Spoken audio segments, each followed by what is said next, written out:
अस्सलाम वालेकुम नाजरीन। स्ट्रॉन्ग फैमिली स्ट्रॉन्ग सोसाइटी के नाम से एक नेशनल कैंपेन 19 से 28 फरवरी तक वुमेन्स विंग जमात इस्लामी हिंद चला रही है। लॉकडाउन पीरियड में हमने नोटिस किया कि फैमिली कॉन्फ्लिक्ट रेट बहुत ज़्यादा बढ़ गया है, जिससे हमारी सोसाइटी पे एक नेगेटिव इम्पैक्ट आया है। तो इस कमज़ोर होते फैमिली सिस्टम को सुधारने के लिए ये कैंपेन चलाई जा रही है। और इस सिलसिले में मैं सुमैया मरियम आज डॉक्टर शमसा फैयाज से जुड़ी हूँ। आप national institute of Ayurveda Jaipur में प्रोफेसर और हेड ऑफ द डिपार्टमेंट हैं। तो मैं आपके एक्सपीरियंस से कुछ फ़ायदा उठाना चाहती हूँ और इस सिलसिले में आपसे कुछ सवाल पूछना चाहती हूँ। मेरा पहला सवाल आपके लिए ये है कि आप एक खुशगवार फैमिली को, खुशगवार परिवार को किस तरह डिफाइन करेंगी या वो कैसा होता है? एक हैप्पी फैमिली में जो कॉन्सेप्ट होना है ये कि लव, अंडरस्टैंडिंग और एक कंसर्न और केयर होना है। इसके बिना क्या होता है कि एक फैमिली एक खुशगवार फैमिली नहीं बनती। तो जैसा कि आप देखे हैं कि आजकल समाज में बहुत सारे फैमिलीज में बहुत सारे कॉन्फ्लिक्ट्स भी हो रहे हैं और इस लॉकडाउन पीरियड में ज़्यादा दिखने को मिले क्योंकि परिवार एक साथ रहने को आए। तो इसकी वजह ये है कि घर में लव और अफेक्शन नहीं होने की वजह से सारे कॉन्फ्लिक्ट्स उभर के आए हैं। तो ये अच्छी फैमिली में ये सब कॉन्फ्लिक्ट्स नहीं रहते हैं और एक अच्छा खुशगवार माहौल रहता है घर में। और इससे क्या है, बच्चे और हस्बैंड वाइफ और जो भी एल्डर्स हैं सब में एक लव और एक अट्रैक्शन रहता है, एक दूसरे के लिए कुछ करने के लिए एक ख्वाहिश रहती है जो हमको खुशगवार फैमिली में ही मिलती है। तो जो समाज की मजबूती है, उसमें एक परिवार का क्या रोल होता है? और अगर परिवार खुशगवार हो तो उसका क्या रोल होता है?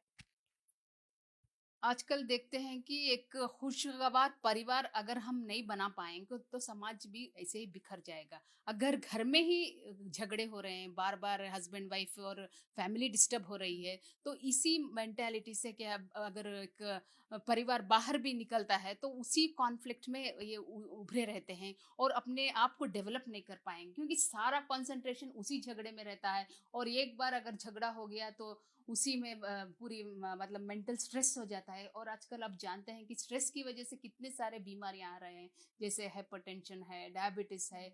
तो इसको अगर कंट्रोल करना है तो एक माहौल में लव और अट्रैक्शन और प्यार होना बहुत जरूरी है क्योंकि हम आधा टाइम हम घर पे ही गुजारते हैं और थोड़ा टाइम हम ऑफिस में या जॉब के लिए गुजारते हैं। और ये सारा टाइम जो हम घर पे गुजारते हैं, अगर उसी घर में अगर हम स्ट्रेस फ्री रहेंगे तो हमारा मेंटल डेवलपमेंट भी होता है और फिजिकल, उसके साथ साथ हम एक समाज में ही सेम कॉन्सेप्ट को हम एक डिस्प्ले कर सकते हैं। जैसा आपने बताया कि एक अच्छा एनवायरनमेंट, एक खुशगवार माहौल हमारे डेवलपमेंट के लिए बहुत ज़रूरी है। तो मैं ये पूछना चाहती हूँ कि यूजुअली लोग ये स्ट्रेस देते हैं कि सिर्फ़ ये औरतों का रोल होता है घर में खुशगवार माहौल बनाना। तो आपको क्या लगता है इस बारे में? क्या ये सिर्फ़ औरतों की ज़िम्मेदारी है? ये मैं एक बात कहना चाहती हूँ कि अगर एक अच्छी फैमिली बनना है तो दोनों का बहुत इंपॉर्टेंट रोल है क्योंकि दोनों हाथों से ताली बजती है। उसी एग्जाम्पल को हम देखेंगे तो बच्चों को अगर हम एक ट्रेन करना है तो हमको भी अपने आप में वो कॉन्सेप्ट्स लानी है और हम अपने आप को डेवलप करना है और अपने आप को इस तरह पेश करना है कि हम एक समाज में ही सेम कॉन्सेप्ट्स को भी ला सकें। तो ये है, एक खुशगवार फैमिली के लिए ये बहुत ज़रूरी है। कि बच्चों की अच्छी तरबियत होनी चाहिए। तो जो बच्चों की अच्छी तरबियत होती है, वो घर में अच्छी तरबियत वाले जो बच्चे होते हैं, वो घर पे और सोसाइटी पे क्या असर डालते हैं? जैसा घर में माहौल रहता है उसी तरह का माहौल बाहर भी बच्चे एग्जिबिट करते हैं। अगर घर के अंदर उनको हम अच्छी तरबियत नहीं करेंगे और वो चोरी कर रहे हैं घर में और उनको हम सुधार नहीं पा रहे हैं तो उसी चोरी को आगे भी वो कंटिन्यू करेंगे और इससे बहुत सारे क्राइम्स बढ़ जाएंगे। तो सोसाइटी में इतने सारे क्राइम्स होने की वजह से एक खुशगवार सोसाइटी नहीं बनती। तो इसलिए बच्चों का ट्रेनिंग होना बहुत ज़रूरी है, अगर क्योंकि ये बच्चे हमारा फ्यूचर जनरेशन है। एक जनरेशन अगर हम अच्छी तरह से एक समाज को पेश करना चाहते हैं तो ये एक अच्छी फैमिली से ही होता है। और इस तरह से अच्छी फैमिलीज हम कल्टीवेट करेंगे अपने आप में एक सोसाइटी में, और एक सोसाइटी बन के एक शहर बन जाता है और शहर बन के एक कंट्री बन जाता है और कंट्री से एक सारा एक निज़ाम, अगर हम सेम कंट्री एक अच्छी कंट्री बन के फिर डेवलपमेंट की तरफ जा सकते हैं, इंफ्रास्ट्रक्चर की तरफ हम जा सकते हैं और हम अपना ये जो ह्यूमन रिसोर्स है उसको अच्छे से एग्जिबिट कर सकते हैं तो कंट्री का भी प्रोग्रेस डेफिनेटली होगा। तो इस बात पे तो हम सब एग्री करते हैं कि बच्चों की अच्छी तरबियत ज़रूर होनी चाहिए।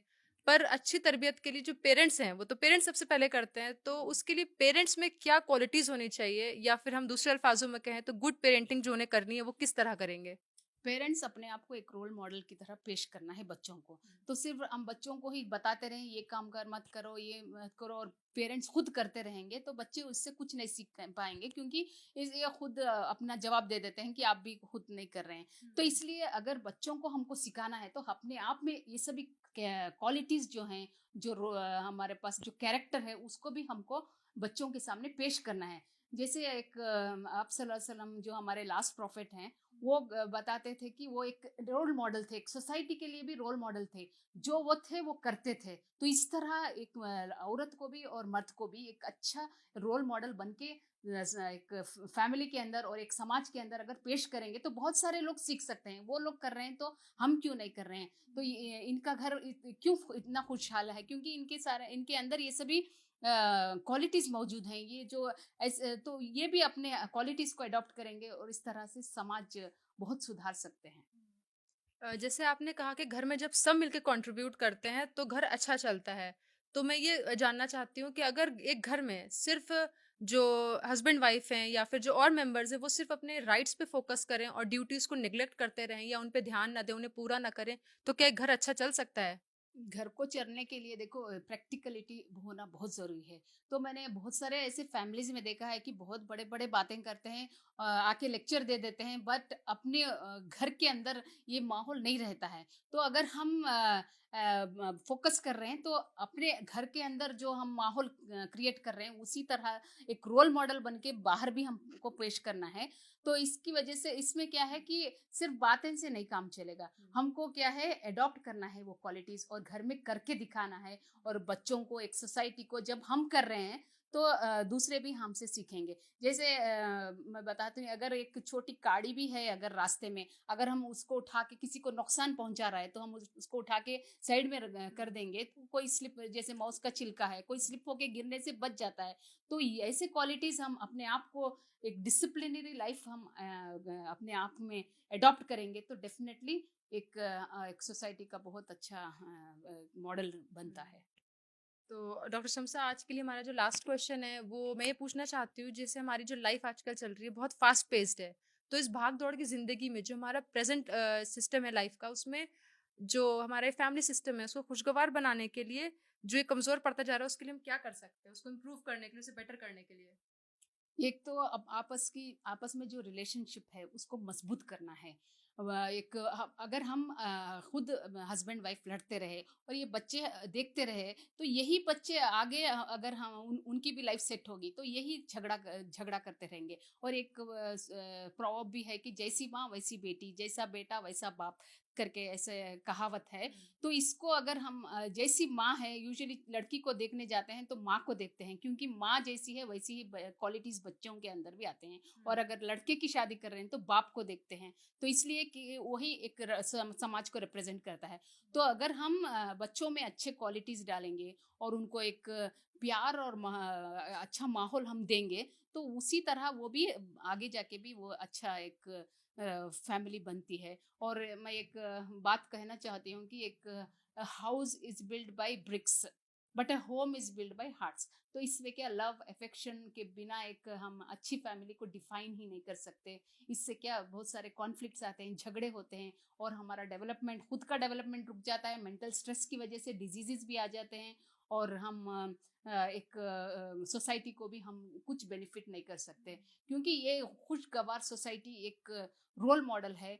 जो हम एक इसका मैं एग्जांपल देना चाहती हूँ कि प्रॉफिट मोहम्मद सल्लल्लाहु अलैहि वसल्लम ने उस टाइम के अरेबिक पेनिनसुला में इतने झगड़े होते थे, लड़कियों को जिंदा दफन कर देते हैं, और इतने सारे उनके अंदर बुराइयां थी। लेकिन आप सल्लल्लाहु अलैहि वसल्लम आके उन सबको सुधार के एक रोल मॉडल की तरह उन्होंने सारे बुराइयों को खत्म कर दिया। इसलिए उनको one of the top 10 among 100 people करके उनको एक बुक में ही उनका नाम दर्ज किया गया है। तो इस तरह वो अपने अपने जिंदगी को इस तरह से उन्होंने डेडिकेट किए। और अपने वो उससे क्या होता है कि उनकी लाइफ देख के हम लोग भी उनसे सीख सकते हैं।